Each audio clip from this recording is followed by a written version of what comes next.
case. I look really Well, you good. eat a lemon, and we're rolling. All right. My name is Aaron Hayworth. We are here. Rolling, We're not rolling? Oh, come on. At least with a good surprise on you. I feel like Big Daddy. Funny. I've never Welcome to the School of Hard Thoughts. My name is Adrian Davis. Unfortunately, our compadre Green can't be here this week, but of course we have our other lovely host, my friend Aaron. It's lovely. Yeah, I'm lovely. You're lovely. That's the first step in defeating the patriarchy is I get to be lovely. That's right. And this is Kat. And I'm just here. You're more than just here. You're actually our main guest. So as we always do, I want to thank Famous Sam's at Golf Links in Cole, 7129 East Golf Links Road. The best place to watch sports ever. They've got like 35,000 TVs and the NFL Sunday ticket. And if you are a football fan and you want to watch some obscure game like the Vikings versus the Browns, then you can come in and they'll get that on for you. Great drink specials and all that, which I don't know a whole lot about, but the food, the new menu is amazing. So come be a patron. Best pastrami sandwiches on earth. Yes, best pastrami. And if you're coming from the northwest side, all you do is go to Vale and turn left, and you can't miss it. So today we are graced with the presence of a young lady who is, let's just say, an activist. Let's say, All right. I also like your liberal use of the word young. Thank you. Well, we're old. Well, right. It's all relative. Right. Compared to us. So, Kat Stratford, welcome to the show. Hi. So we start this all the time. Our interviews with who's Kat? Yeah, tell us about yourself.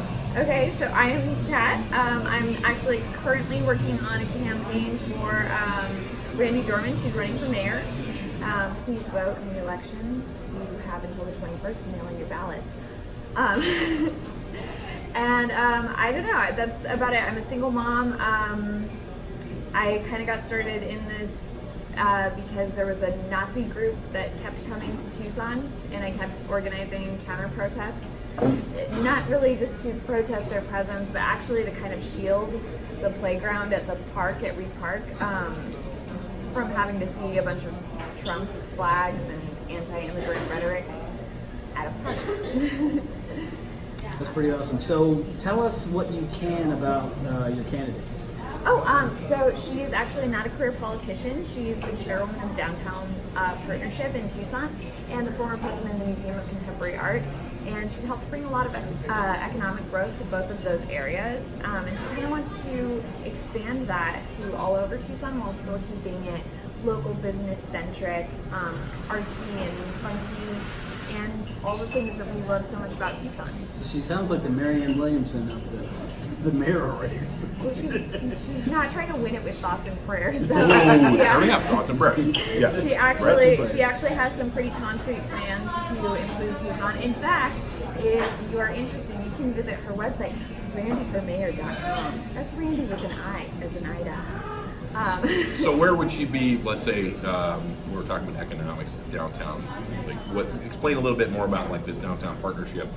You know, obviously we've seen some transitions in Tucson where it kind of went from, you know, like what used to be sort of the old style Fourth Avenue construct, and now we have this more cosmopolitan downtown flair with probably some more, I guess, would say upscale business and bar kind of things happening. So what does that like parlay into as far as economic development would be? Well, so a lot of downtown was actually not occupied for a really long time. I don't know if you remember. I moved here in like 2002-ish, and during that time, there was a lot of like kind of abandoned warehouses Right. in the downtown area. Yeah. And what Randy's done personally is she actually moved down here around that exact same time. Right. You did. But she moved down here during that time, and to be with her husband Rob, who's an architect. Okay. And she found this old ice factory. Oh, really? Yeah. And That's like dope. they looked around this old ice factory. It was like just vacant, and they thought to themselves, like, it's a good building, it has good bones. Right. And so they decided to buy it. Everyone told them they were insane, they were going to lose their hats on this, because there was nothing in that area at the time. It was right next to the train tracks. Everybody thought it was just kind of this silly idea. They turned it into one of the first loft renovations in Tucson. Where is it? It's actually right off of, it's on 17th Street, right off Okay. of like 1st and Broadway. All right, right. So right along the railroad track, kind of in that warehouse district area. That's So- some of my dream architecture. I've actually been back there. It's so confusing to drive back there. Oh, it is. It's very confusing. And Google Maps is not always as helpful as you might think. Oh no. But so they bought this and turned it into these like really cute, trendy lofts. And what they did though was they kept like all of the historic brickwork. Right. Yeah. And they tried to use as many recycled materials as possible. I think they actually used some of the refrigeration tubing from the ice factory Oh, as that's fencing amazing. and Right. stuff. Yeah, Well, that's totally up your alley, right? If Yeah, I'd say if absolutely. somebody knows about repurposing That's my deal, man. material, Right, then it's right. definitely in. Yeah, so they've done that with like all of their housing projects that they've ever worked on. Actually, they did another project, and I'm totally gonna like botch the name on this. It's like Barrio Metal House or something like that. She's gonna be so mad at me that I got this wrong. I'm sure she'll keep you on. No, she's a delight. She would never actually be mad, but she they wanted to keep the look of the historic barrio while creating this really sustainable housing. And so like all of it's made out of like corrugated steel. It all has rainwater harvesting and solar powered everything and blah blah blah. But they had these old adobe structures that were kind of crumbling and really kind of beyond restoration process. So what they did is they restored the facades of these structures. Yeah. And then put fencing, like really artsy fencing in between and in the windows, so that it created this sort of gate for the property that still looks like the old barrio. Like when you're driving by, right. you don't see the new structures, you see the facades of the old structures, so it still looks like you're driving through the old barrio. That's pretty neat. I'm gonna probably just call it a Mario because I can't do any better than that. So bear with me. So, it sounds like your candidate is a person with vision Yes. and someone who also knows a little bit about redevelopment. What else does Randi at least think qualifies her to be mayor? So it's actually funny that you use the word vision while describing her, because that's actually one of our key campaign slogans is share your vision.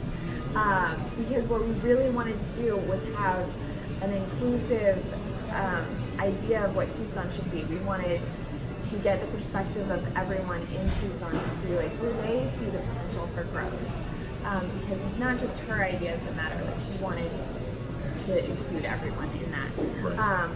But so she also had these ideas for like policy changes and just infrastructure ideas that could really improve Tucson. Things like infill, like how many times have you driven by a vacant lot, like in the middle of like a bustling area? Like, what is that lot doing? Yeah, I was watching a story about Amazon on CNN last night, and it's like it's something like 200 times more vacant houses than there are homeless people. How much sense does that make? Exactly. And she also has some really cool ideas about improving homelessness. The downtown partnership, along with Randi, they implemented this really cool project, and I'm going to mess up the name again here. It's called Downtown Partnership Helps or something like that. It was they employed this compassion first policy of connecting people suffering from houselessness with like the resources that can help them, whether those resources are food, housing, addiction help, like all of those issues. By connecting them with those resources, it was actually cheaper than just having them be on the street. And so by doing that, they were able to reduce the homeless population by, I believe, 95% downtown. Wow. So, like, I don't know if you guys remember, like, Home Plaza out front in the library Yeah, I actually used to work downtown. in that building right across. Yeah. So it used to be sort of an encampment because the police had kind of moved the homeless from, what's the name of that one park downtown? I'm not a downtown guy. So Yeah, me neither. There was a park downtown where they Right. were doing the whole Occupy. Right, I Tucson know. Okay, Yeah. right. I remember what you're talking about. And so they shut down that park. Yeah. The park is still shuttered to this day Oh, really? in order to clear people from that park. So they moved over to the plaza in front of the library. So Right, okay. they could have just kept moving them from place to place. That Right. is an option, I suppose. Right. But instead, Randy had seen this program utilized in New York, where she's from, and she wanted to bring that over here. And so by like doing a similar program, they were able to just connect people with the resources that they need and reduce the homeless population. And now that same plaza it's got like these cute little red tables and chairs. They have food trucks every week, and it's just like a cute little spot. Wow. Nothing better than a food truck, right? Right? So, a couple things. One, would you pass me those onion rings? I'm going to do some ASMR work here. Oh my gosh. And we can just like shoehorn them right there to know that they're talking to both of us. But really, okay, so we all love these ideas of being able to recover, semi-derelict urban buildings. I've been watching this show. It only existed for one season, and it's probably become my favorite television of all time. It was a Viceland production. It's just called Abandoned, and the dude who did the show is an old skater, Rick McCrank, Canadian guy.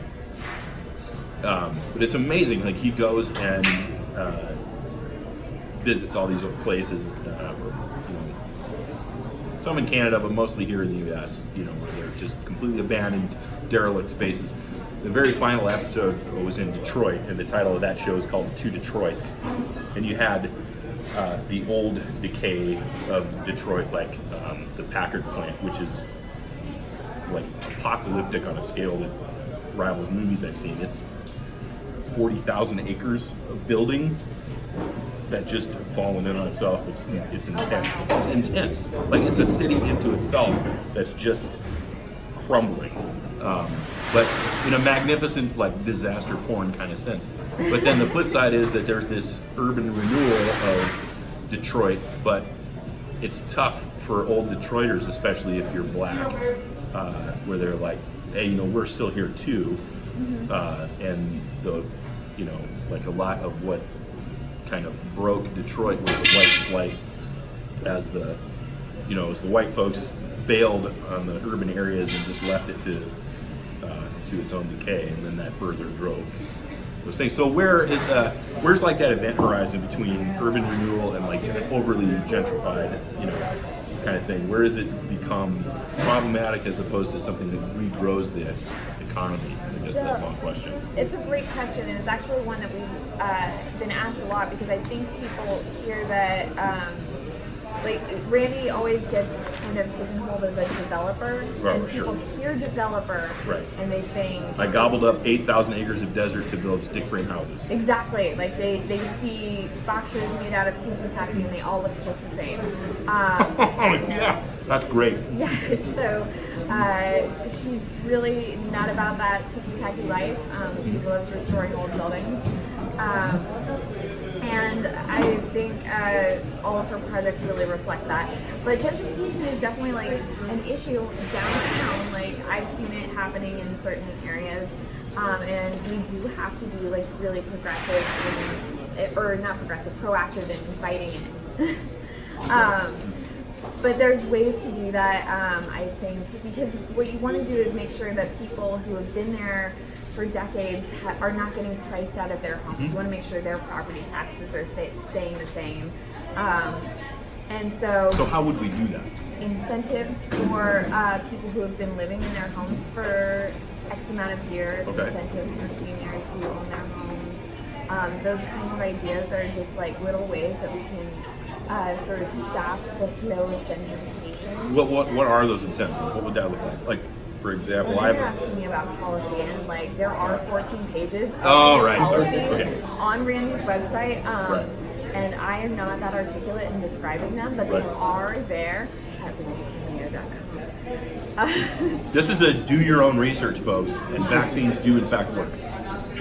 No, but so there are a bunch of policy ideas for those incentives. Another way that we can stop gentrification, I think a lot of people like worry that you're going to see a Walmart on Congress Street, and like that would break my heart into 1,000 pieces. Right.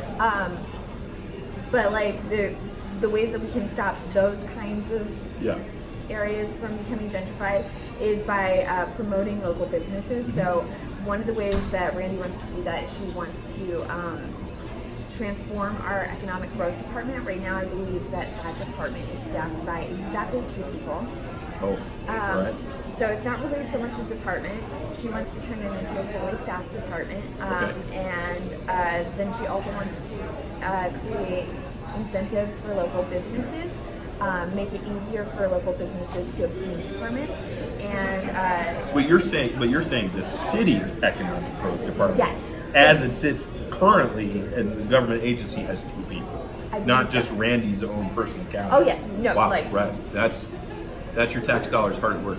Well, but that's relatively common because what happens is in small city government, even though Tucson's a relatively big city, it's like the you smallest big have town. the cries for, well, we have to pay for police, we have to pay for fire, where are we going to cut it? Well, why do we have 12 people working in a development office? Let's cut it down to 2. And that's probably how that ends up happening. I'm not saying it's right or wrong, but I know a little bit about city governments. Wait, let's talk about fire departments. Let's not. But no, and we can talk about that, but I'm not sure that's up to Randy's. Well, Probably not. And I think one of the things that happens is like there's this sort of mentality of like if you want your business to succeed, you've got to pull yourself up by your bootstraps, and like the best business will win. And it's this sort of like dog eat dog mentality and capitalism, blah blah blah. But like actually, for a small business to succeed, the odds are really pitted against them. So we have to like help our small businesses grow, because like I think small businesses are kind of one of the things that we love about Tucson. We have all these great local restaurants and businesses. We have a mermaid store on 4th Avenue. Like you can buy mermaids? no, it's a mermaid jewelry store, and they like pretty much invented the whole Return of the Mermaids thing. Like our local businesses are like what make us such a weird, funky, artsy Damn right, local businesses. bastion of liberal delight. Yeah, that's the thing about Tucson that a lot of people that are outsiders don't understand, is that Tucson is a mecca for arts and restaurant and culture, and you get here and you see these vast, wide open spaces, and if you come from somewhere like I did, everything's green, and like now everything's brown, and you're like, oh, the mountains are pretty, but everything's so far apart that where's the culture? Well, if you go downtown, Right. and if you kind of have to seek it out, and that brings me back to another thing. I appreciate that you're a little concerned about gentrification, but gentrification is not a problem in Tucson, and I can tell you that from coming from the East Coast. There aren't, with the exception of some areas that are kind of voluntarily like that, there aren't black neighborhoods downtown. There aren't Latino neighborhoods downtown. There aren't Italian neighborhoods downtown. This city is actually not carved up ethnically like every other major city I've ever been to or lived in. And so I don't see that being a problem, but it's still an economic problem. So it's good. It's good that Randy's working on it. So, Kat, how did you get involved in the campaign? Well, so after organizing a bunch of protests against Nazis, I really realized that I did not want to do anything else other than like fight Nazis. I remember that transition for you. It's your civic duty, really. But so and my job that I was working at the same time had the same exact idea. They were doing a bunch of layoffs, and I was like there as well. And since I had that sort of free time and I had severance pay, I was just like, I'm gonna wait for a job that I really actually want. I want to do do something that I'm passionate about, and politics seems like Where were you working when you got laid off? Are you allowed to say? it was a mortgage company. I'm not going Okay, to no, say their yeah, name, right. but like it was a mortgage company. But you were working. Okay, that's not the waitress part. No. I was doing waitressing before that, but then I tried my hand for a couple months at an office job. Office jobs are weird. Yeah, right. I have an office job, and I know it's weird. It is weird. I could never be a white collar person. So I tried it for a couple months, and I was either going to go back to waitressing or politics, and so I got lucky enough to interview with Randi and a campaign consultant, Right. and get a job as an assistant on her campaign. So, how do you feel about that now? And then, where do you see yourself? Let's say in 10 years, if you could write on your little whiteboard the big dreams for Kat, like what do you want to do? Do you want to be the mayor? I have no idea if you had told me even 2 years ago that I would be sitting here talking about a mayoral candidate and I was working on the campaign, like I would not believe you at all. That sounds like some conversations we've had in the past. So, yes. what exactly do you do, and what's the day in the life of Kat? Well, so you saw my outfit when I came in. I was wearing like the sunproof tinfoil hat and the sunproof jacket. It does. All right, I didn't make that connection, but now that you say It's very shiny, and I just feel like if you're going to talk to people about politics door to door, like they'll take you more seriously in a tinfoil hat. well, you'll have their That's an attention. interesting perspective. Pay attention. The orange and the tinfoil hat will definitely do the trick. Yes. So canvassing is a big part of my job, but I would say that most of what I do is actually try to field organize. So I try to get other people to canvass for me. So a lot of it is calling people and asking them like what times they're available and do they feel like knocking on strangers' doors in 203 feet. Right. Right, yeah, and that's another thing that separates Tucson from I was just gonna say, right. everywhere I've ever lived or worked. If you want to see grassroots happen, this is definitely a place for it to occur. Yeah, absolutely. Everyone who is knocking on doors, they're volunteering. They're not getting paid to Even do though that. we all hate But grass. most campaigns are like that. Most campaigns, the paid staff is like probably about 4% or something No, like there- that. there are- and the rest of it is all, okay, Exactly. we'll feed you lunch. That's about it. Yeah, no, there are exactly 2 paid employees on Randi's staff. 2. So everyone else is volunteering at the So I end of the imagine summer. you're one of the 2. I am. Oh, really? Yeah. That's amazing. That's amazing. I am. I feel like I told you so. No, I got a call the other, or shoot, did I get a call or was I calling them? I think I was phone banking and somebody asked me, are there any pictures of Randi's staff? I want to see how diverse there are. And there are 2 of us. Randi's staff consists of 2 people. Right. Well, at least one's a woman. It's actually an all-female staff. It's an all-female staff. That's pretty diverse. I don't know, it's like kind of not diverse, right? But Well, no. I was being sarcastic, but that's... Oh, okay. It's I knew unfortunate that it's all women because it's politics is a field that's almost entirely populated by women of color. So there's no men. There are it's No almost white men. completely No devoid old white men at of all, old ever. white men that really need some representation. I think. Yeah, I feel my heart goes out to them. It really really does. literally just breaks. The Mitch McConnells out there. There's only like one. Yeah. Thanks somebody. Yeah, no, it must be Thanks, rough. Zion. It has to be rough. It has to be right. I'm picking up on your sarcasm. There you go. So, how many years has it been? I think, you came from some pretty rough times, and you don't have to talk about any of that if you don't want to. I But talk about it publicly often, actually. okay, because I've known you on the internet for a while, Yes. right? Yes. At least yeah. 5 years. Right. When it was mostly cosplay, It's still a lot of cosplay. which is You do cosplay? I do Yeah. do Oh, cosplay. we're gonna talk about that. exceptionally well. I might We're add. going to talk about that, but keep going. Oh yes, So please. and then Top left. I watched kind of the we'll call it a transition, but you went through some rough shit. And I then, escaped an abusive relationship with a cop who I was married to for about a decade. I spent most of my 20s in a pretty terrible situation. I used a domestic violence shelter called Emerge to assist with the transition. And now I'm a single mom of 2 amazing kiddos. so out there in internet land, raise your hand if you know what it's like to be trapped in a situation where you feel like, number one, you're in the position of the least amount of power, and number two, you're stuck in a situation where you're both being gaslit and abused and held under financially, verbally, and it being done so by the very kinds of people who are supposed to be the ones protecting us. Oh, I'm raising my hand. I don't know. Yeah, Right. I'm gonna raise my hand on like 90% of it. So, Since we fled from Pittsburgh for a reason. right. So, that I think it's hard for people to grasp who haven't kind of walked through those fires what it's really like, because we get to play those games where we pretend that those kind of things are just stories that happen to somebody else.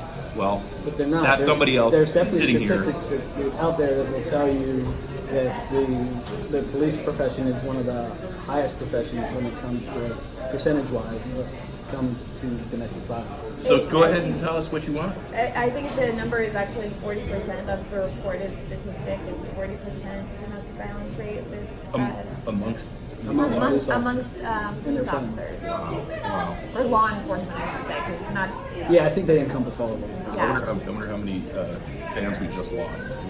I give zero shits. It's just like you saw me yesterday when we were talking about corrections, and I was like, I'm sorry if you're a Department of Corrections officer and you're my friend, but your profession's shit. It's Right. just shit. Right. And if you clean it up, that's great. But Right. that's why, and I've said this on the podcast before.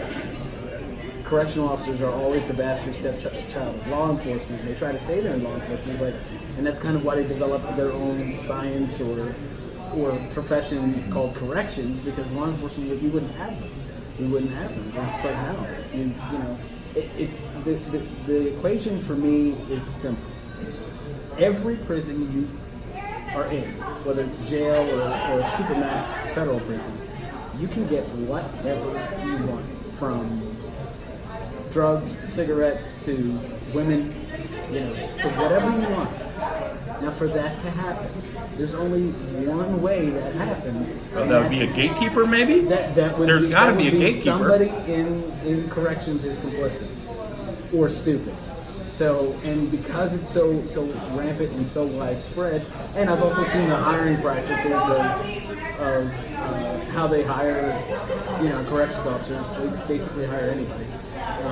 There's no polygraph. There's no, there's not very expensive background check, and these might have changed, but it's just not. It's a profession that really needs to work on themselves, and that doesn't. I don't even want to get into the whole private prison. But back to you, what was that moment? What did it feel like when you finally reached that point where you're like, you know what, this is it?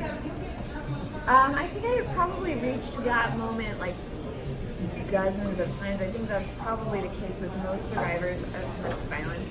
You reach that moment where you're like, this is it. I can't take anymore. I'm doing it. I'm leaving. But domestic violence is cyclical in its nature. Like, you have these big blowouts and you think you just can't take anymore, and then your abuser has ways of pulling the strings. For me, there was a lot of financial abuse going on, so I literally could not leave. I didn't have funds, I didn't have a job, I didn't have a car, I had these 2 tiny children. Right. Who I didn't have sitters for or anything. So there was, and I didn't have family or friends in town really. It was a very isolated situation that felt impossible to get out of. And then every time I would reach that, I can't take anymore feeling, there's something called a honeymoon phase that happens after Right. the Yeah. tension really gets out of control. This is part of that fun of gaslighting. Yeah, Right. no, it gets really nice for a hot minute, and I mean, if not every moment in a domestic violence situation is terrible. Like, like Lifetime movies would have you believe that like just every minute is just getting punched in the head, and that's not the case. There were totally times when he brought home like flowers or a Mother's Day card or something. Those times were few and far between, but they still existed. And if you were somebody who's in that situation, you hold on to those moments and you think, I can make this work. Like, all those nice things must mean that these bad things don't matter and are okay. And I think that's sort of the mental trap that a lot of survivors of TV find themselves in. And so it actually took me years of like having those moments, saving up and just like sort of nudging my way towards the exit. Like it was not one giant like burst out the door and then I'm free. It would make a terrible movie of the story of me escaping. But I very imagine boring. you still had to make a plan. I did. I was planning on leaving for like a couple years, but I never really admitted to myself that what I was leaving behind was violence until I had gotten a job and I was starting to save a little bit of money. He was still controlling most of the money, but I had started saving a little bit, and I started taking this training for SACASA, that's the Southern Arizona Center Against Sexual Assault, and they had a merge come in, and that's our local domestic violence resource, and they were giving a tutorial on like, you know, the patterns of domestic violence and all that stuff, and I'm sitting there in this classroom and I was just like, holy crap, you're describing my life. And that was the first time that I ever admitted to myself like what was happening. Right. And I think the very next day I made a call to their hotline and we started coming up with a safety plan. Right. They did a lethality assessment. Did you feel at that point, like was there something that kind of shifted in your overall thinking? Like A little bit. There a was mental bridge you crossed? There was you know? definitely like that moment sitting in that classroom where like if it was a moment like the lens shift happened. Right. Yeah, so maybe it would have been a good Right. movie. So Yeah. Like there was definitely Spielberg some and moment where I Jaws was like, was like yeah, pan out, right? Exactly. I was just like, oh my god, this is real. This is my life. Like I can't stay now that I've admitted it to myself. And once I started making that plan with Emerge, there was really no turning back. They did a lethality assessment, which is when they look at different factors in the relationship and the pattern of abuse, and they determine the potential for lethal violence. In this case, because my abuser was law enforcement. Access to weapons. Access to weapons. He also The ability to use it. He had a collection of weapons that weren't his police issue. Yeah. Yeah, you got it. And then he also hand combat. yeah, and he'd also strangled me a few times during the course of our relationship. And for anyone who doesn't have experience in this, anytime a partner uses strangulation in their abuse, that, that's bad. That ups the lethality assessment by like 1,000,000%. Right. Right. That's an indicator of a deep-seated intent. Like, Yes. It's bad news. Right. So I can completely relate to everything that you went through. I'm sorry that you went through it because I was basically one of your kids. Oh God, I'm so sorry. So when I was little, we kind of had like, you know, the American dream. We had a really big house that my mom and my dad actually worked on and did all renovations themselves because my dad was a plasterer, which doesn't exist anymore because of drywall. But you know, he was like almost an artist, really. Right. Not even almost. He was an artist because everybody's ceiling or wall that he would do looked completely different. And I had no idea what was going on. I mean, you know, he bought a new truck every 2 years, and I had a box full of toys, and I had everything I wanted, and you know, I had my half brothers coming all the time, and everything was great until one day I was sitting in the TV room. That's right, we had a separate TV room. That's how big the house was. And for some reason, my mom is like 4'11", and she weighs probably about. That's my height. You know, I was gonna say, so she's tall. She's like 4'11", and she weighs like 110 pounds back then. Now she's 78, so she weighs even less. But my dad, who was 5'11", 2-something, and her were bringing this table up or down the steps. I can't remember which one. And of course, my mom, not being strong, let it slip. And he proceeded to kick her ass up and down those steps while I watched. And for her, that was the trigger. But again, she didn't, like you said, you can't just up and leave. Mm-hmm. Right. But that was not like the first time something like that had happened? Oh no, apparently he'd been beating her ass forever. But you just didn't see I it had before. never seen Wow. it. I had never seen it. So Yeah. I don't know how she planned it, and I quite frankly, it's been 40 years, but I don't remember the amount of time. But there was only a short amount of time at last. And one day, when she knew his routine and knew he was asleep, and she was like, "Be quiet. Grab 2 of your favorite toys. I've already packed some stuff. We're leaving." And we grabbed the stuff and got in his truck. It was you and your brother? No, just me and my mom. You and your mom, just the two of you? Just 2 of us. And we got in his truck and we fled. And we ended up in Wilmington, Delaware. And we did Section 8 public housing for a little while. But there were also some good programs there. Like the second that she arrived, it was like for young women who have children either out of wedlock or from domestic violence. And they were able to get us resources. And we eventually ended up, my mom met somebody else and we ended up living with him, and he's a really decent man. And I'm out, I was a latchkey kid, of course, come home from school, and this is probably within a year of us fleeing Pittsburgh. And I go to the park, the local park, because I was allowed to get in, because if the sun's out, you're allowed to. Right, yeah, we played till the streetlights came on. That's right. And I knew my mom wasn't going to Neighborhood rapists be damned. My mom or her boyfriend weren't going to be home from work for a couple hours, so I went to the park, and I'm at the park, and I hear my name, and I'm like, okay, well, not a whole lot of people know me, because I was a very shy kid, and you wonder why. But I turned, and my dad's there, from Pittsburgh. Which, wow. I don't know if you know the distance between Pittsburgh and Delaware, but it's a decent distance. Mm-hmm. And he was like, "Hey son, how you doing? Come on, you're coming with me." And he took me to what I found out later as a cop, because I was a 9-year-old kid, I didn't know. But he took me to like the crappiest, cheap, prostitution infested hotel. Called my mom and said, "I've got our son. You're going to join us, and we're going back to Pittsburgh." So I was kidnapped.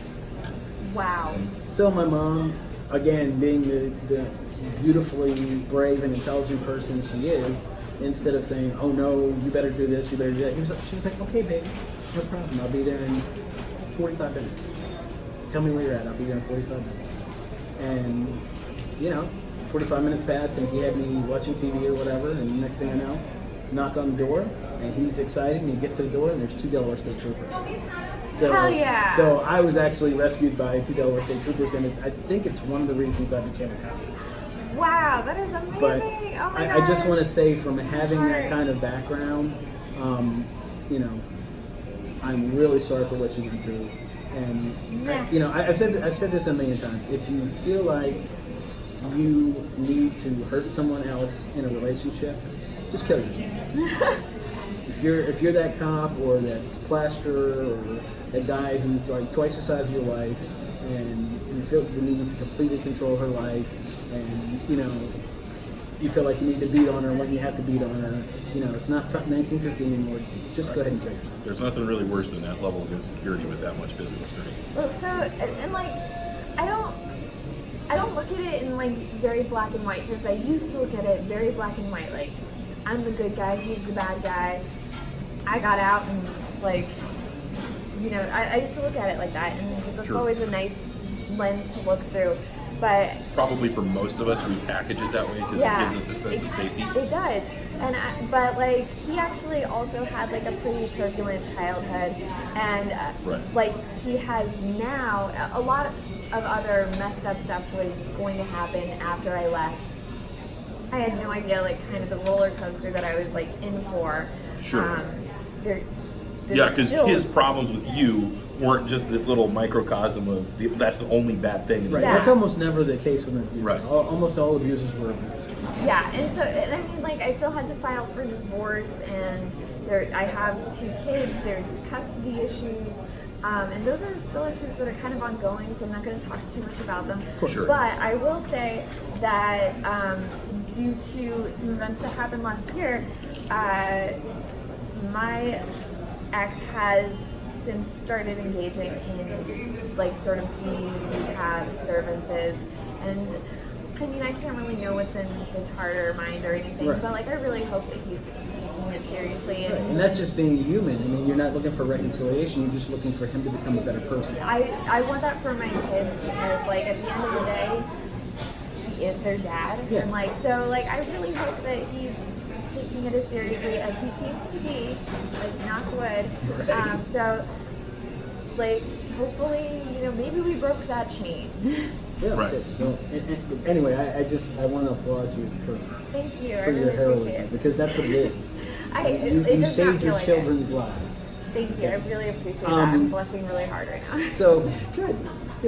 I can still do that to women. So let From the Legend of Zelda.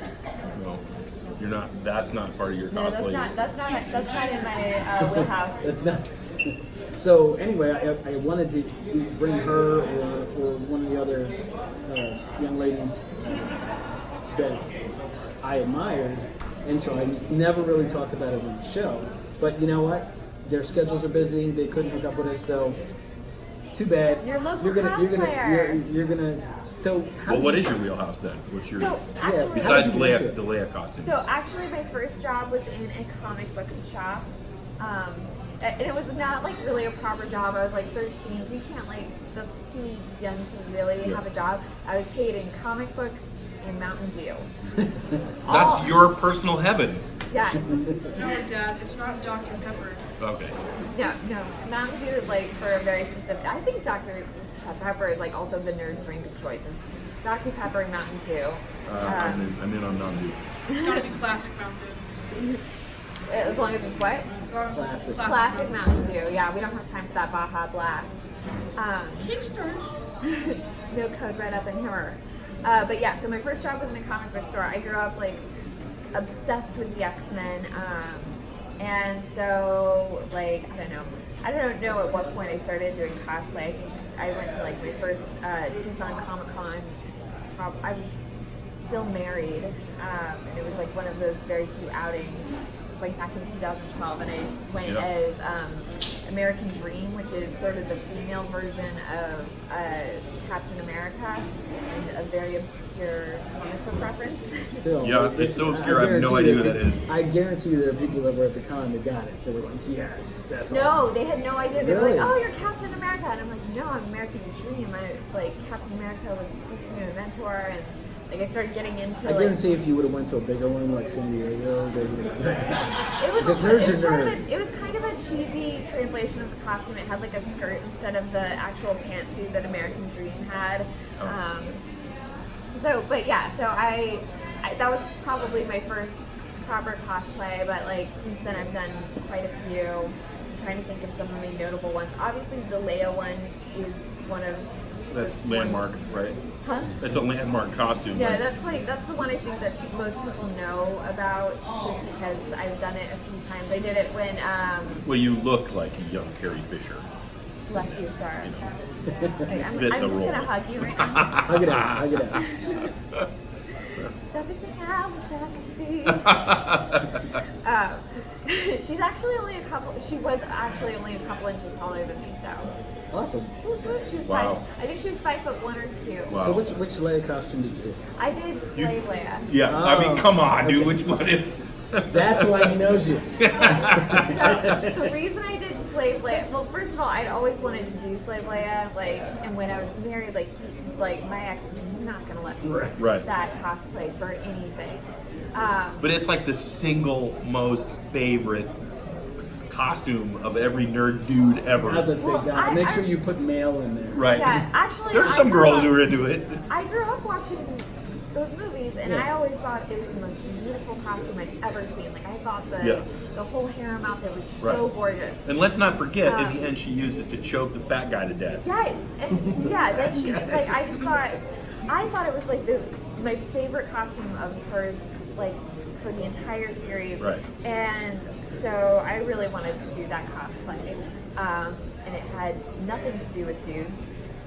But then I got asked to do it for what's that movie theater here in town? Roadhouse Cinemas. They asked me if I would do it because they were releasing a new Star Wars movie, and so they wanted to have a bunch of cosplayers out front to meet customers coming to the movie. About a month back or so, I went to they were screening all of the first trilogy, and I went to see Empire Strikes Back at the Fox Theater, and there was Vader there, and there was a real working R2-D2 running around me. Oh yeah, in circles. My kid's got a dad that built a remote control, like full scale R2-D2. Que fancy. Very. But so I got asked to do the Slave Leia cosplay a couple more times. Surly Wench has an annual May the 4th night. May the 4th. Right. And so they've had me go-go dance for that a couple times. So That's pretty fun. Okay, I got a question. And this parlays back to what we were talking about before the show. So, if we could do alternate universe stuff, and you had to trade something that gets canceled versus something that could exist. Oh, I love these. okay. So, Star Wars, only Episode 4 exists. Everything else gets canceled and it never became popular. That goes away, but we got to have a full-fledged run of Firefly. So that's what you're. That's saying. the trade. Would you make that trade? I wouldn't make that trade. I think I would trade. I'm so You can conflicted have- on you- this. you Oh can- my God. you can- That's the point. It's supposed to be conflicting. I've never Like- felt this way. Like, I think your we could kid's give telling away. me no. We could give away Farscape. We get. Yeah, but I mean, think about this. fine with that. You could live in a universe where there is a long-running Mal and no Jar Jar Binks. Right, but again, you. But there's also- you pruned it down to just Episode 4. Yeah, you'd never know Vader was Luke's father. Yeah, you know, no, that's like the all that's biggest. gone. That's the best reveal in entertainment history. No, I wouldn't give that up. No, I wouldn't do you wouldn't do it. No. Is this the best reveal in I, you can have the J.J. Abrams Star Trek movies. I like those movies. They were good, but they weren't. Okay, I really liked the Star Trek movies. I did not think they were like the revolution that like.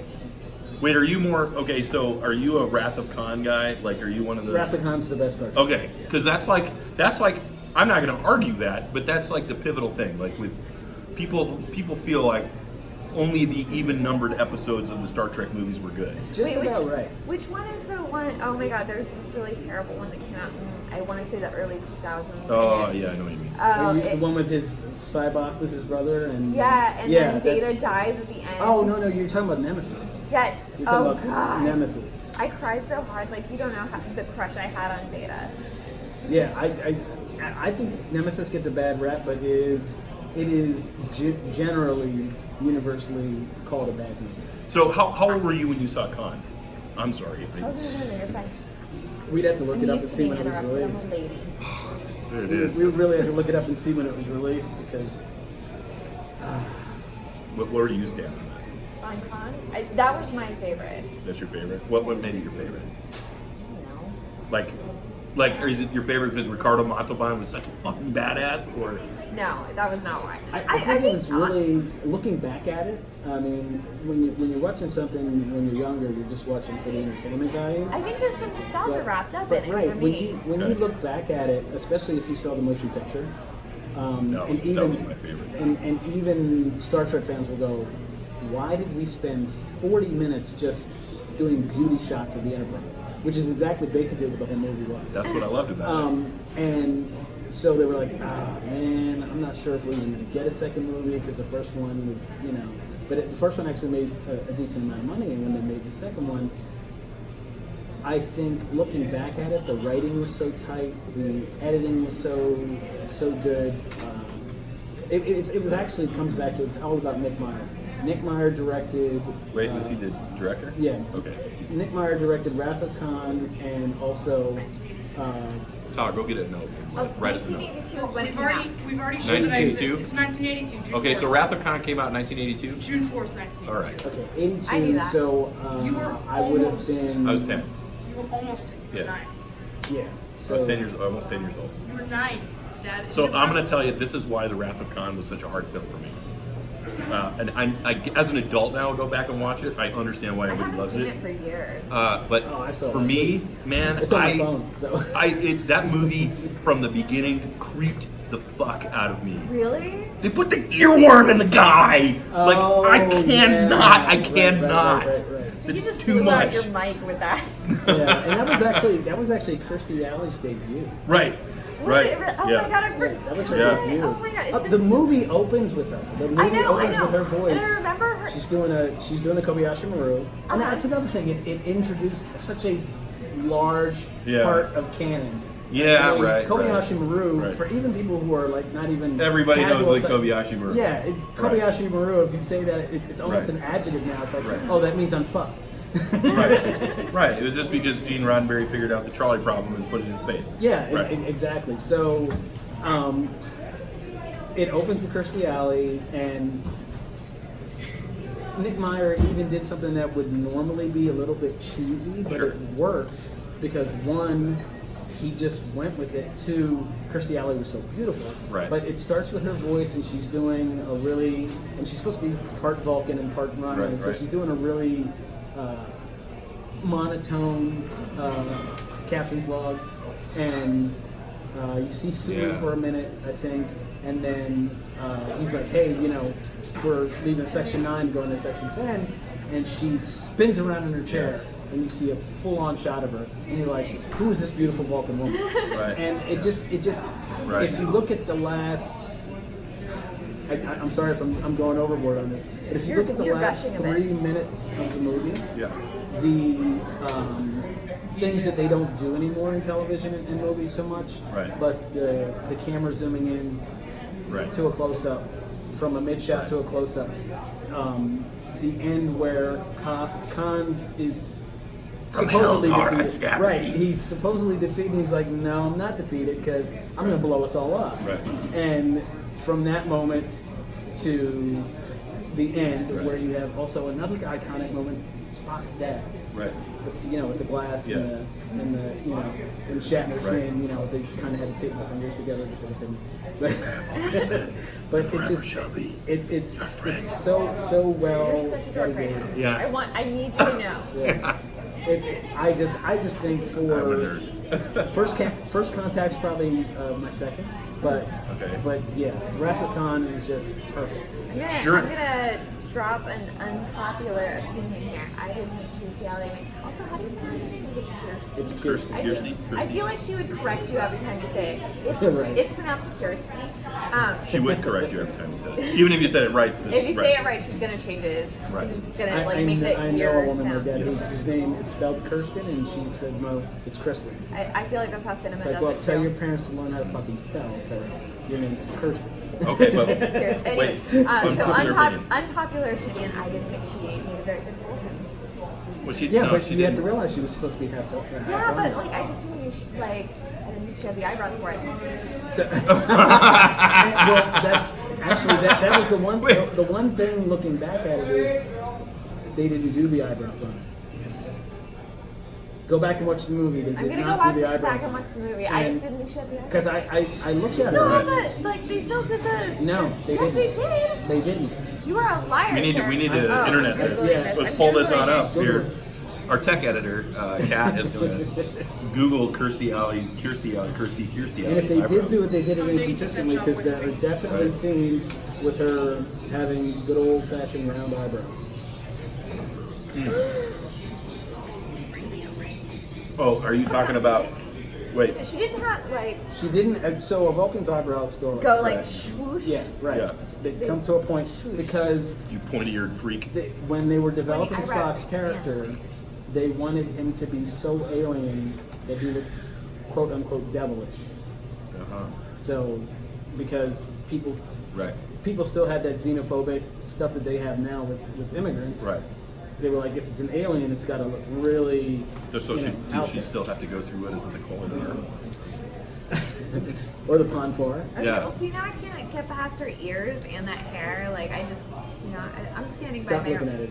You'll- Right. It's just Well, breaking my you, brain. Okay, if well, you look at her first comment. expression right there, all you can tell is she's thinking, I fucking hate Ted Danson. Wow. So I wanted to I wanted to circle back because I like to have some continuity. Our last two guests were Alex Tack, the green shirt guy. Yes, And- I actually know him. We worked on Joel saw that Biden's you, campaign. I saw that you guys were friends, and also Zyra. Zyra Olivier, and Zyra's been on the show twice. So where does Randy and then where does Kat fall on Sanctuary? Oh, so Randy. I was afraid to ask this question, by the way. No, it's a complicated issue. I think Randy would like to be supportive of Sanctuary City. None of the candidates have endorsed it. Zero of the candidates have. Yeah, so I think it only. So has sorry for the- asking a question I already know Oh the no, answer no, no! to. But It's just one of those issues that's really complicated, given the fact that at the state and federal level, we have an administration that makes it extremely difficult to pass meaningful legislation on issues like immigration. So because it has been promised that we will lose state shared revenue. So we're talking about the Stone Garden money, basically, right? The feds would Yeah, that's pull. federal. Stone Garden is actually Garden's a federal, county federal. issue, not a city issue. Oh, So okay. the city of Tucson Okay. stands to lose all state shared revenue as well as federal resources, and that includes things like FBI assistance, Right. kidnappings and such. Like, just to give you sort of a loose example. I guarantee you that would never happen. But the this threat's sort on of- the table, right? Yeah, Is it- Yeah. there's this promise of retribution for that, and so Right. because of that, Randy has not backed it. Personally, I was about to say, where's Kat fall? I'm very divided on the issue because, I have my reservations. I'll say I'm supportive of Sanctuary City as an idea. I would like to see some changes made to the bill as it's written. But I really support the idea of taking a stand against what's happening at the border.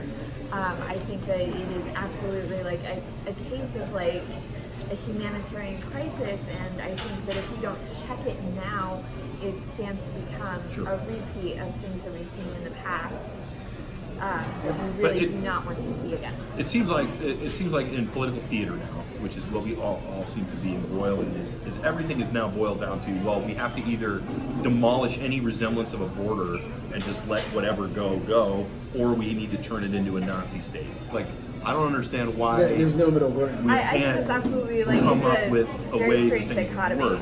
And I think It's that I politicalization. think what We keep what we really tribalistic. need to do is a Very top down. Right. We need to do a top down reform of a lot of our systems, but the immigration system especially, because it is federal. But I would just say that I do support sanctuary, and I can see where people have trepidation, but I just think it's a matter of having the balls to stand up to the threat of we're going to take money from you. It absolutely is it's a ballsy move. However, if we do pass Sanctuary City, and I actually think that it seems likely to pass now, and Yeah, it just survived a legal challenge. yeah, But that legal challenge challenge was kind of bullshit because Oh, it they was. sent the Absolutely. That's why the it was lawsuit. dismissed so is quickly. ludicrous. It'd be one thing if that lawsuit went after the bill itself, but what that lawsuit really was trying to attack was the ability of citizens being able to do this initiative in the first place. Right, and we talked Yeah. about Because they that. were trying to attack Right. its veracity as an initiative, not the initiative We itself. talked about that on the last show, how And that's Tucson is underhanded. unique and very powerful. If you're a Tucson citizen, you have the ability to organize and get whatever you want on the Right. ballot. And one of my favorite things that passed overwhelmingly was getting on the red light cameras. So, Oh yeah, I definitely signed that petition yeah, as well. I was like, and yeah, voted let's get for rid of that those measure. suckers because they're causing more accidents, and I can tell you because I'm a paramedic. So, Right. Although now they've ramped up. I don't know if you've gotten any parking tickets. Yeah, they've I really got a parking ramped up ticket. their They're still parking sending me. enforcement. So They're still sending me mail about it. Let- I'm like, fuck you. let me ask you this: would you, in your opinion, in your educated and well-researched, Educated. We'll use quotes around that because I actually have not, like, I don't hold any kind of degree, and I have never sat foot in a university classroom. Trust me. But you're I observant know- and smart, I so- know a bunch Okay, let's go with of that. dummies with PhDs. So right? So because Kat is observant and smart and has a valued opinion here, do you think that immigration is going to become the single deciding issue in the 2020 election for President of the United States? Or where would you weight that issue? I think it's definitely like gonna be in the top 3 to 5 issues. I think there's gonna be like a few issues that voters are holding near and dear to their heart. What would you say the other 4 top issues are? Well, so there are several states that have recently effectively passed abortion bans. Right. I think that reproductive rights are also going to be a major issue. Alabama, Mississippi. Gun control. You guys may have heard. I don't know. Maybe you've like heard that gun control has been an issue of late. Another very divisive issue, another topic we touched on. right? And I think one issue that I'd like to see absolutely every candidate who comes to the table in any form at all, I think every candidate needs to be very clear about what they are doing to confront white supremacy and nationalist views in this country, because those movements are taking root in a way that we haven't seen in many decades, and we need to stamp that issue out. Right. And the black guy says amen. So but now to parse this, because I get this a lot from people who would just consider themselves patriots, if you will. There seems to be a difference, there's a difference between capital W and white nationalism and someone who just likes America a lot. But I anybody think who that's a considers twisted themselves- view, right? That's a twisted view of what America is. Right. Absolutely. I think the single most, But if your exemplary- nationalism is, I don't want black people in my country, I think the they're single not gonna most say that. exemplary. which is, it baffles me. Like, but that's what, if you don't like black, why don't you just say, I'm racist? Because What they say is, because you could lose your job. You could, yeah. I guess. As anyway- the AZ Patriots have, by the way. Right. Hi, Jen. How's it going? How's unemployment? Well, all right, that was a shot fired. It sounds like a So good I think story. the single most exemplary current issue that has happened in the past few years that explains why people, especially on that side of it, don't understand what America is about is Colin Kaepernick kneeling for the national anthem. And I could talk about this a lot. it's very, a very shout. You got a simple. microphone? It's very simple. Let's I'm a hear it. retired police officer. I'm a paramedic. I was in the military. I would never protest in that way. However, him taking a knee, especially after the first time he did it, he just sat down. He didn't stand up. And then I think it was an Army Ranger, reached out to him Told him. and said, hey, I support you 100%, but, explain to me what you're doing and why you're doing it. And they had a long conversation, and Colin even himself was like, how can I do this better? I'm not trying to be disrespectful. I'm trying to make a statement. And he said, don't sit down, take a knee. And from then on, he took a knee. And now the man can't get a job. Which is fine because he's doing fine without the NFL. But, No, but it was an outrage to me. yeah, I mean, the talk about thing this is, a lot. like, you can burn a flag. I might not like it, but burning a flag is a constitutionally protected activity. It's that Absolutely. simple. Some of the stuff in the sanctuary bill that I do like is pretext stops. When people come up, when a cop will come up to you and say, hey, I need to see your ID, why do you need to see my ID? Am I committing a crime? Because if I'm not committing a crime, shout out to James Freeman, by the way, if I'm not committing a crime and you don't have reasonable articulable suspicion that I'm going to, or I have, you need to fuck off. Absolutely. And those policies are actually sort of already in place. I say sort of. We became an immigrant welcoming city in 2012 in response to SB 1070. Yes. Sure. Right. And yay on Tucson for doing that. But so we have these sort of policies that are in place. The Sanctuary Initiative puts force of law behind a lot of those things that are already happening. Right. A TPD officer is extremely unlikely to ask you about your immigration status because they have those policies already in place.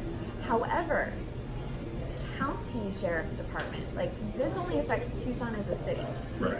County sheriff's department is actively working with ICE and with Border Patrol. Right. And for those who don't understand, that's where the Stone Garden grant Yes. comes in, because they're getting money from it. since the city of And Tucson again, is it comes geographically down to money Right. trumping morals, Exactly. which is the problem with this country from the door. So the Tucson Police Department doesn't have jurisdiction outside of the boundaries of the city of Tucson.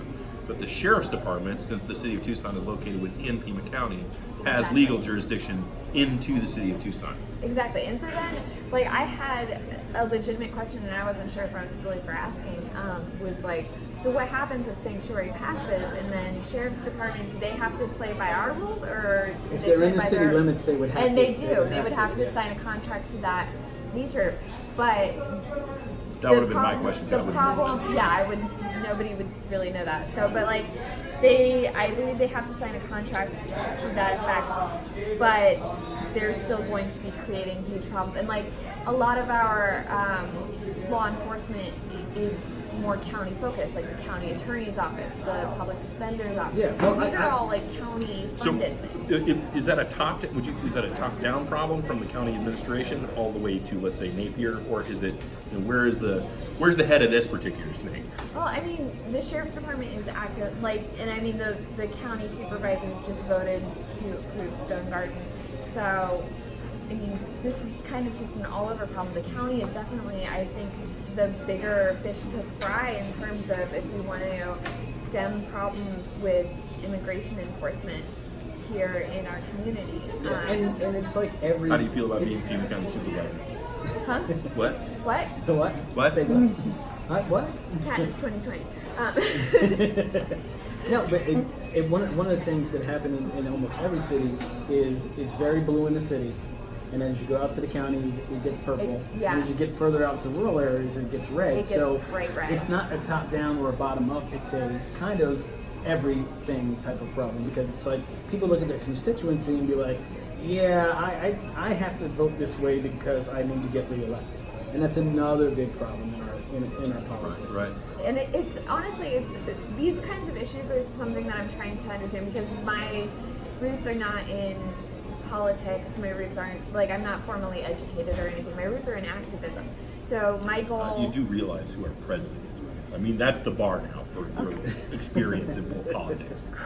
So, I mean, we can just throw that bullshit out the window. Okay, but so like, I'm trying to understand like sort of these policies and sort of the intricacies of those and the ramifications of every decision that gets made, and it's more complicated than you can fit on a bumper sticker.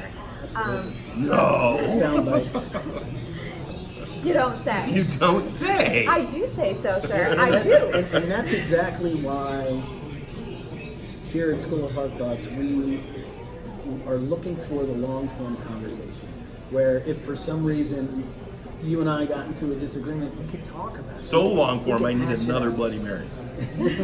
Well, we're about to wrap it up, but Well, so can I leave you guys with Yes. just this Oh, one no, thought? please. Go. Yeah. So, rather than having an argument over whether or not we should become a sanctuary city, or about how immigration reform should happen and those policy-driven things, I'm gonna leave you guys with a thought about like something that I kind of picked up while being an activist in Tucson, and that was always, how can I get the people that I'm arguing with to empathize with my side? How can I get these people who are nationalists, who have this sort of sense of nativism over America, who are not welcoming towards immigrants, how can I get them to empathize with these people's journeys? Relationships. Like how, yeah, you how build can we- relationships with people. I think you kind of point out to them, hey, you know, you're white, but what are you? Well, I'm Italian. Okay, so if you're Italian, if you remember your great-great-great-grandfather, when he tried to come into the country, you know, they called him all kinds of names, and he Wait, got are we gonna do the jobs bit? and- Are we gonna do the bit from True Romance? Is that what you're We're going not. with this? We're not. I love that. Is one of the best scenes. Dennis Hopper. And, Yep. oh, guys, what's his name? Oh my Christopher God! Walken. Yeah. Dennis True Hopper and romance. Christopher Okay. Walken. Today, if you do nothing else, in There's fact, so much to do. I have it on I'm like, DVD. I'm less than 2 weeks from the primary. Guys. It's When awesome. when you get a break, It's so a- True it's an Romance old is Tarantino actually, film. Okay. Yeah, Tarantino wrote it. It was directed by Tony Scott. Right. Yeah, and it has this scene where Dennis Hopper plays Christian Slater's dad, and they're kind of on the run from Christian Slater and his girlfriend are kind of on the run from the mob. He rescues Patricia Arquette Right, from Patricia Arquette. a DV situation. Yeah, and so Kills her boyfriend. Right. Well, it was more than a DV situation. She was a prostitute. Yeah. And it was her pimp, Yeah. played by Gary Sex Oldman. worker. Yeah, Sex Gary worker. Oldman Right. playing a black actor. Yeah, Gary Oldman playing. Not making playing this up. Playing a pimp. It was awesome. Right. So anyway, they have Christopher Walken plays the mob boss kind of guy, and he's looking for them. And so he goes looking for him at his dad's house, and his dad is Dennis Hopper, and his dad's not going to give him up, and his dad knows he's going to die. So instead of just dying and getting killed, he goes on this very long, intricate speech about the the Sicilians- Moors and Yeah. the Sicilians and Italians, and How he Italians basically were insults all the black people. shit out of Walken to the point where Walken kills himself. Oh, can we cuss on this show? Oh, Oh, yeah, yeah. please. Fuck yes. Yeah, this is I a had no idea. grown We'll up bring show. you back just to cuss. Right. But back to your party thoughts though. Oh, yeah, And so- then I got like 3 rapid fires for you. Okay, cool. Well, so I just wanted to say, like, if anybody's out there listening, like, rather than encourage the divisiveness that has really taken root in our country, like, I would say, like, encourage empathy and smash the patriarchy. Okay. 2 rapid fire. All right. So DC or Marvel? Marvel. Okay. Favorite X-Men character if you were to play that tomorrow in a cosplay? Unlimited budget for costume. Okay, you guys are gonna hate this answer so much. Jubilee. She was my favorite growing up, and like I don't really care like what you all have to say I don't about even know who she Fight is. me. Okay. What's your third? I don't know. I didn't really have a good third. Okay, well, anyway, I want Kat. Thank you for being here. We have to bring you back. We'll talk about Yes. lighter stuff maybe, and we'll see how Randy does. I just want to thank again, as we always do, Fanny Sam's at Golf Links and Cole for hosting us. Please come out and patronize them. Also, find us on Patreon. And is there anywhere we can find you? You want to plug anything other than Randy? So obviously you can find out all about Randy at randyformayor.com. You can also find me on Instagram at Whiskey and Yoga with no E in the whiskey, or on Facebook. My name is Kat Stratford with an A. Also, I'd just like to offer the caveat that the views expressed in this program are most often those held by the people sitting here. And something else I want to do, because we don't do it enough for you, except for when we had you on as a guest. Plug Rustic Ridge. Oh, all right. So, for those of you who don't know me, I'm a maker, I guess is what we like to call ourselves now in the hipster-driven marketplace. I build furniture, barn doors, mirrors, light fixtures. And so it's all, to pull another hipster word out. Podcast studio tables. Yeah. Oh, You're well. really leading into the whole movement with this He builds stash pretty we've got stuff going with on. wood. I know, isn't it great? And sometimes Leaning in, that is such a good way to put it. So, I make, legitimately, I make handcrafted stuff because for me, it's like an internal therapeutic art. So, I love what I build, and I love to make things for people and see, like, how they feel when they get something that isn't just cookie cutter produced by slave labor in Malaysia. Even though that's about the amount of money I make at it. Such a pleasant thought, jeez. So you can find us on just about every platform: Instagram, Facebook, Twitter. Our Twitter handle's pretty cool. It's at Podcast Hard. And Twitter picked that, by the way. I didn't pick it. But please, if you do anything, you don't have to Buy furniture from Rustic Ridge. You don't have to. Oh, no. You don't have to give us money on Patreon. But if you do, if you can, that'd be great. But if you do nothing else, go to our YouTube page. Just search Skullfire Thoughts. Go to our YouTube page and click subscribe and ring the bell, and we'd really appreciate it. Oh wait, you can find me on Instagram at it's at Rustic Ridge AZ. I think there's E's in there. So I don't think know I'm you don't fo- like E's, but I'm not following your Your maker's Instagram page. I'm only following. Oh, Rustic Ridge AZ is my maker one. think But that- you know yeah, what though? There's more following Upside content Down on my Aaron, that's it. on at Upside Down Aaron. There's still more content because being almost, you know, I don't know, I'm just not good at the Instagram thing yet. You're not a normie, Dad. No, it's hard. So it's hard because I can't like start just like bullshit extraneous, you know, Facebook debates on Instagram. So you know, I'm working on it. So thanks for Kat for being here. Aaron, for thanks having for filling in. Well, not even filling in, just being here. Well, I'm Really filling in couldn't nicely. Be here. Thank you to Tyler for engineering the show. And, Wait, what? have a Hey great Tyler. day. Hi Tyler. Hey, shout out to Tyler. I'm in the mirror. I've been in the mirror for about 30 minutes. Oh. They've seen my face. Nice. Then they were Alright. seeing you like hold up your keychains and everything. All right, show's Oh, over. no, All right, did- back to I our did normally get conservative some selves. keychains, but Okay, it's cool. fine. Right, now I'm gonna do my Tucker Carlson. You're not going to Just, find I'm just that. kidding. No, I didn't hold the keychains Hey. up that high. Oh my God. You did it, yeah. Catching the Yes. best stopped. Yeah, you gotta. I was hold the gonna ball. I'm